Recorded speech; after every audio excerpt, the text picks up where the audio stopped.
Iki, apa kita terlalu dekat sama duniawi ya? Aku ngerasa masih ada di fase rendah lah gitu, fase capek dengan dunia ini.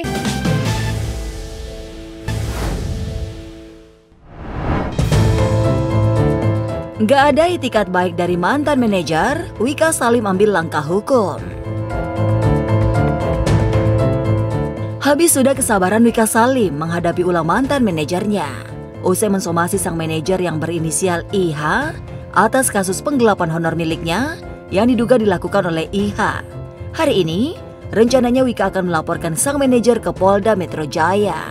Jadi memang ini prosesnya udah berjalan seperti yang waktu pertama kali kemarin kita bahas di Polda. Jadi untuk update apapun, aku sekarang udah sering ke Mas Sandi gitu. Jadi update-nya lagi, konfirmasinya ke Mas Sandi karena memang beliau yang sudah mengatur dan yang sudah lebih tahu jadwalnya kapan gitu. Aku lebih mengikuti arahan dari Mas Andi Arifin kayak gitu. Tak ada itikat baik membuat Wika meradang. Tak main-main, uang bernilai miliaran hasil kerja kerasnya di panggung hiburan raib di gondol IH. Wika pun akhirnya mengambil langkah hukum atas nama keadilan dan memberikan efek jera pada IH. Apalagi, masalah tersebut sampai membuat ia stres dan jatuh sakit, begitupun sang ibu. Nggak bisa banyak ngomong karena yang satu pasti kecewa gitu kan. Apalagi ya ini juga bukan cuma soal aku juga, aku kerja juga buat keluarga gitu, dan ya yang bersangkutan pun tahu gitu gimana aku struggle-nya di sini. Tapi makanya aku lebih kayak shock aja, nggak nyangka kok bisa tega banget. Terus aku berjanji padamu. Meski merasa sangat kecewa sudah ditipu habis-habisan oleh mantan manajernya, Wika berusaha untuk profesional bekerja. Kekasih Max Adam Kamil itu tetap memenuhi tanggung jawabnya atas job-job yang sudah terlanjur disepakati oleh IH. Semua yang udah deal dengan ex-manager itu aku akan tetap jalanin. Terlepas ada istilahnya ada huru-hara atau apapun yang belum terselesaikan untuk aku, ya aku pasti akan bertanggung jawab gitu. Karena kan aku juga nggak mau merugikan pihak yang tidak tahu masalahnya seperti apa. Karena kan ini menyangkut nama baik aku. Keputusan Wika melaporkan IH ke Polda Metro Jaya rupanya dapat dukungan dari rekan sesama penyanyi Fitri Karlina. Pasalnya, Fitri juga pernah dimanajeri oleh IH. Namun Fitri memutuskan keluar lantaran mencium gelagat kurang baik dari IH. Sempat kaget sih, tadi sempat ngobrol juga dengan teman-teman yang lain. Wow, ternyata apa yang POV aku selama ini dengan POV yang dari teman-teman ternyata cukup berbeda gitu. Tapi kalau buat aku sendiri, kenapa dulu memutuskan untuk lepas? Ya karena aku lebih mementingkan mental health aku. Selama sama aku itu beliau memang sangat strength ya.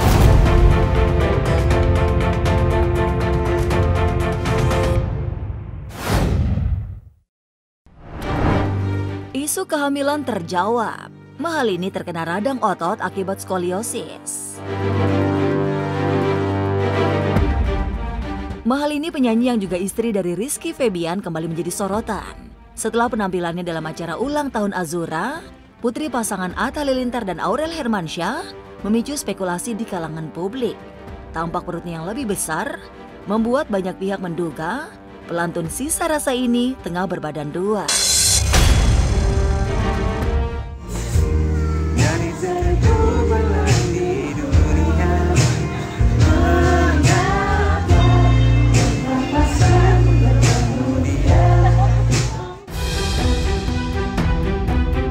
Isu itu semakin ramai setelah Mahalini sempat dilarikan ke rumah sakit pada bulan November lalu, sedang mual karena hamil muda.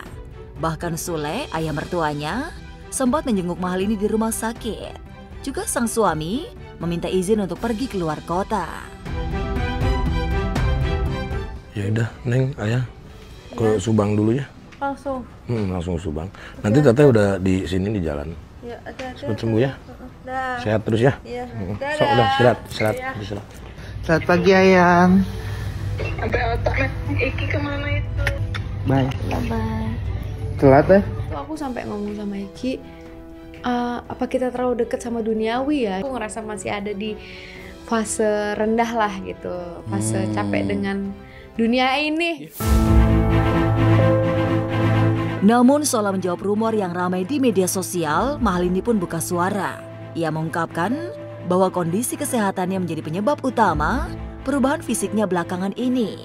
Mahalini menjelaskan bahwa dirinya mengalami radang otot yang disebabkan oleh skoliosis, gangguan tulang belakang yang telah lama ia derita. Nah itu aku radang otot, karena aku skoliosis. Jadi aku radang otot gitu kan. Terus katanya aku nggak boleh, maksudnya kayak aktivis lama gitu karena aku cepat lagi. Pernyataan Mahalini sekaligus menegaskan bahwa kabar kehamilannya selama ini tidaklah benar. Ia pun meminta doa dari para penggemarnya untuk kesembuhan dan kesehatannya agar bisa terus berkarya. Lebih ke, sayang aku berhenti kali ya nyanyi. Beneran, jenuh banget. Aku bilang, sayang aku capek deh, kamu aja deh yang nyanyi. Aku nemenin aja di backstage. Mahalini patut diduga juga tengah depresi yang membuat sakitnya tak kunjung sembuh. Hal ini disebabkan kabar kisruh pernikahannya dengan Rizky Febian yang saat ini masih dalam tahap lanjutan sidang isbat. Rizky pun mengakui jika pernikahannya dilakukan secara agama. Udah alhamdulillah beres, ngurus administrasi semuanya. Alhamdulillah, tinggal ditunggu. Dan memang kita juga kan melaksanakannya dengan syariat Islam. Apakah memang sudah terjadi pernikahan atau tidak?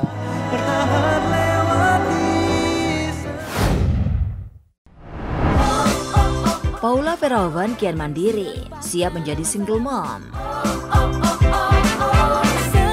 Jalani proses gugatan cerai dari Baim Wong tidak membuat Paula Verhoeven terpuruk. Belakangan, Paula malah mendapat banyak tawaran job, di antaranya kembali aktif sebagai model pada berbagai acara fashion show. Dan beginilah penampilan Paula ketika berjalan di catwalk. Dia tetap menunjukkan profesionalitas, tampil percaya diri, walaupun sedang menghadapi masalah rumah tangga yang pelik.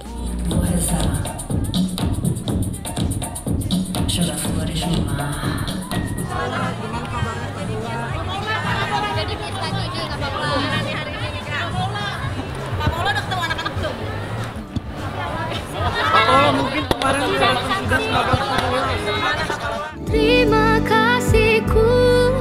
Selain ambil job jadi model pada acara fashion show, Paula Verhoeven juga menyibukkan diri sebagai pembicara di berbagai acara seminar maupun kajian agama. Pada kesempatan itu, ibu dua anak ini tak segan membagikan pengalaman hidupnya yang menginspirasi. Cara Allah ingin dekat dengan kita itu dengan memberi ujian gitu. Bagaimana kita merespon gitu. Nah, tapi alhamdulillah ya dengan ujian ini saya banyak banget belajar dan makin yakin. Tumbuh dan berkembang menjadi wanita mandiri, Paula Verhoeven juga tidak mau kalah dengan Baim Wong dalam berbisnis. Diketahui, perempuan berusia 37 tahun ini menekuni bisnis kuliner bakmi, serta fashion show dengan brand busana muslim. Bisnis yang dikelola Paula ternyata tak hanya di dalam negeri saja, tapi juga ada yang di luar negeri. Paula baru-baru ini juga mempromosikan UMKM Indonesia pada acara DMI Expo di Belanda. Buat kalian nih yang kangen masakan Indonesia, sengaja datang di Jabar, Utrecht. Ini ada DMI Expo, banyak makanan Indonesia. Ada fashion Indonesia, ada semuanya all about Indonesia, dan bisa ada fashion show-nya. Kalau dibilang kenapa mau mulai berbisnis, sebenarnya lebih karena aku pengen berkontribusi sebenarnya. Kesibukan Paula dalam bekerja dan berbisnis tentu dapat mengurangi penatnya menghadapi masalah perceraiannya dengan Baim Wong. Selain itu, perempuan asal Semarang, Jawa Tengah ini juga mengumpulkan pundi-pundi keuangannya sebagai persiapan jika dirinya sudah resmi dicerai Baim. Ya sebenarnya yang perlu mungkin perempuan lakukan adalah gimana kita menggali diri kita sendiri gitu. Kita harus tahu gitu, mencari ilmu gitu. Oh ya, satu lagi sebenarnya kita harus mencari ilmu itu. Begitu kita punya ilmu tuh macam-macam ya, ilmu agama, ilmu parenting, mendidik anak, ilmu berumah tangga. Begitu kita punya ilmu, kita bisa menerapkan itu semua di segala bidang.